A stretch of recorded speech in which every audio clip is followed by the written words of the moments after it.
Okay, so what do we have here with this equation? Y minus b divided by x minus a equals k over h. So the lowercase b and a here are A and B, player A and B's non-bargaining outcomes. So it's their batness, right? This is what would happen if there is no solution. The K and H is the share of the surplus game. So how much benefit are they getting above and beyond their BATNA? Like how much more is this? There's the sum of the BATNAs, which would be A plus B. And then there would be some benefit above that, which would be actually y plus x. K divided by h determines the share of this benefit above the BATNA that goes to each of the two players. So that's x is the amount player A ends up with, y is the amount player B ends up with. And y and x are the actual outcome. So h and k are the shares of the benefit, whereas y and x are the amount that players A and B end up with. So in class, we'll go through a graphical analysis, which might help, I think it will help a lot, kind of understand what we're seeing with this particular equation. And I would also refer you to the textbook.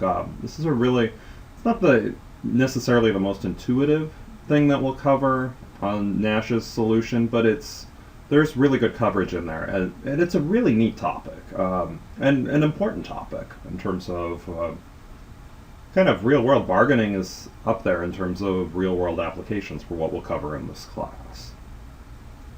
So when we actually look to solve a bargaining problem, the way that we'll be doing this within our game theory class is with alternative offer models. And what we mention here is the total value decays. So we'll have some game where A makes an offer and B can accept or reject. If B accepts, the game's over. If B rejects, the game continues. And B can make a counteroffer. And then A can accept, and the game is over. Or A can make another counteroffer, and the game would continue until someone accepts the offer. This is a sequential move game. So this is a sequence, right? A makes an offer, B chooses to accept or make a counteroffer, A chooses to accept or make a counteroffer, and so on. And we can solve then for subgame perfect Nash equilibrium, but the reason we can solve for a subgame perfect Nash equilibrium is because there is going to be a definite endpoint if the total value is decaying. So with these solutions, with these models, we assume that the value is shrinking over time or decays. So a delayed agreement is going to be worth less to the parties involved. So this is a type of bargaining that really has a lot of real-world applications: ticket scalping, real estate development, any sort of merger and acquisition where the sooner you get it done, the sooner you make increased profits. Right? Any type of bargaining where time matters, total value decay model might have some relevance for this. So the quicker you make the agreement, the better for both parties involved.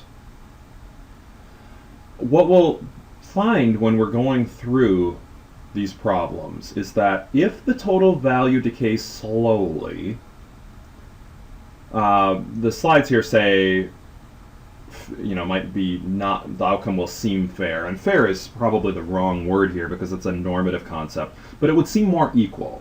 The share of the surplus will seem more equal when the total value decays slowly.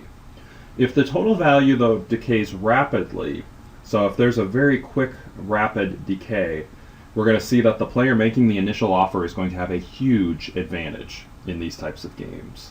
So when the value of the item is decreasing very slowly, if the offer is not perceived as very fair to player B, the receiving player, or not equal enough or just not good enough for them, they can refuse to make a counteroffer and they won't be hurt very badly. But if the value is decaying rapidly, the initial player got a really big advantage because the second player might get penalized enormously by turning down that first offer. So the initial offerer can have a huge advantage, and we're going to look through some rather extreme cases of this, including one called the ultimatum game, when we cover this in class.